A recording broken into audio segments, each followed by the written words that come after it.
Why was Brandon Blackstock's first move after being diagnosed with cancer to divorce Kelly Clarkson? Meeting Brandon was Kelly's biggest misfortune.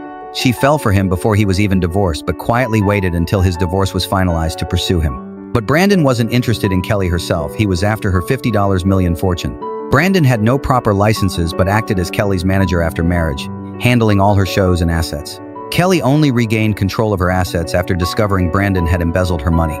Brandon found himself broke again and filed for divorce. The day before he died, Kelly Clarkson hit pause. She postponed her August Vegas residency, telling fans their children's father had been ill, and she needed to be there for River and Remy. By Thursday, August 7th, Brandon Blackstock had passed away at 40. The end? Yeah. Do you tell her how much you love her? I don't want to. You don't want to? Oh, yeah. I love you, and I send you a special. You saw the headlines, you saw the outrage, but you probably missed the 7 choices that actually changed how this story will be remembered. Not PR, not spin. 7 human decisions that rewired the conversation around Kelly Clarkson the moment grief, history, and the internet crashed into each other. And yes, each one sparked debate, because nothing about love, loss, or legacy is tidy when millions are watching. Okay.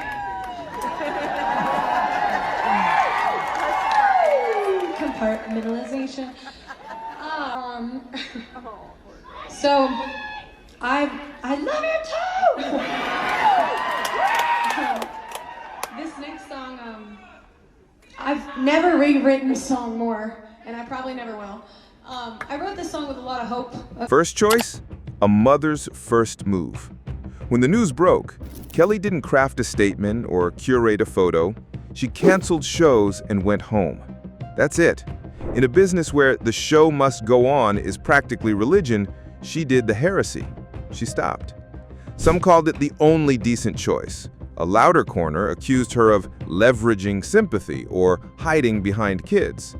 That's the problem with the public square. It punishes you for working and punishes you for stopping.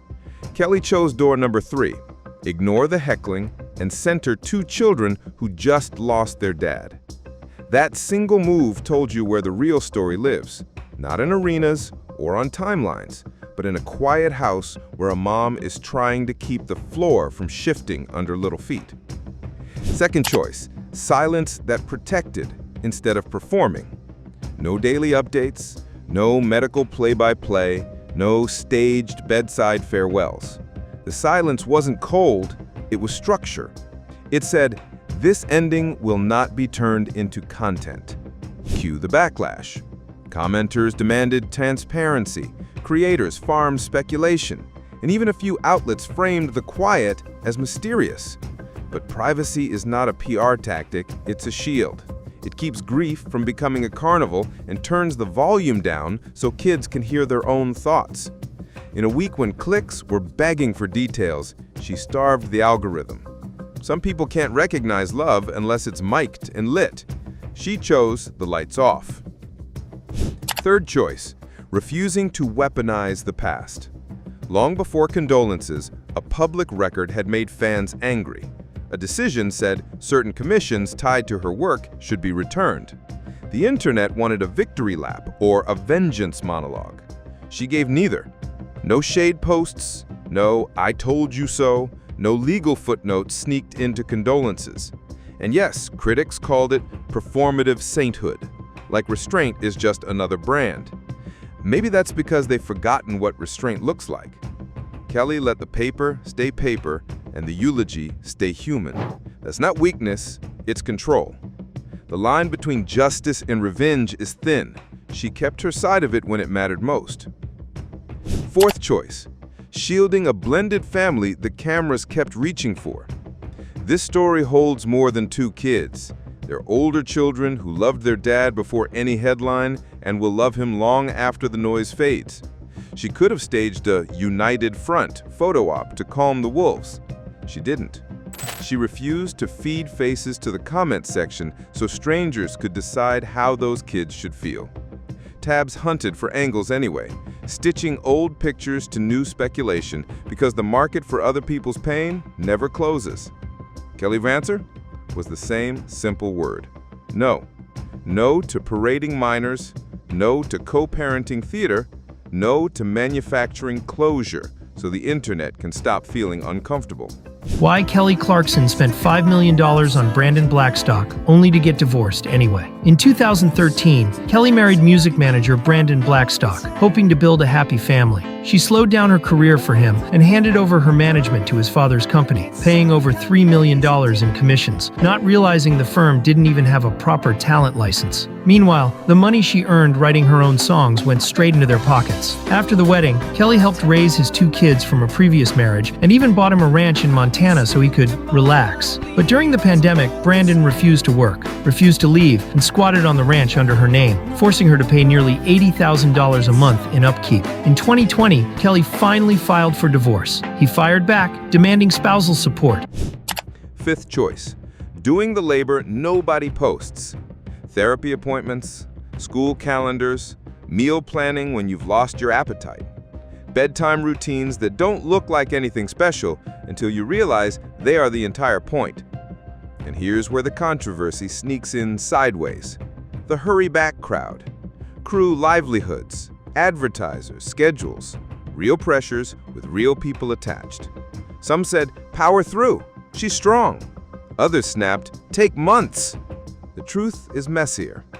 She balanced logistics with sanity, built scaffolding around 2 kids, and accepted that someone would call her selfish no matter what timeline she chose. Real grief isn't a single dramatic moment.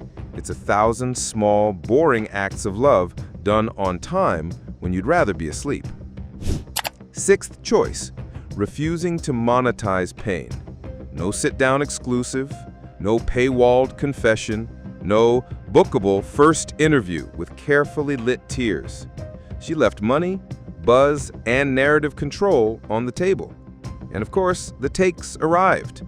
Missed opportunity, control the story, capitalize while the sympathy is high. Meanwhile, other creators raced to package her week into thumbnails. She didn't. That's not naivete, it's a boundary.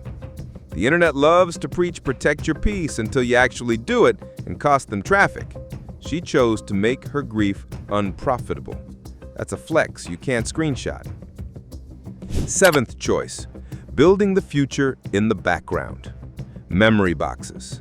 Notes that say, here's what your dad loved about you. Routines that make the home feel safe when nothing else does. And, controversial to some, deciding that the legal past can live in files while the living keep living.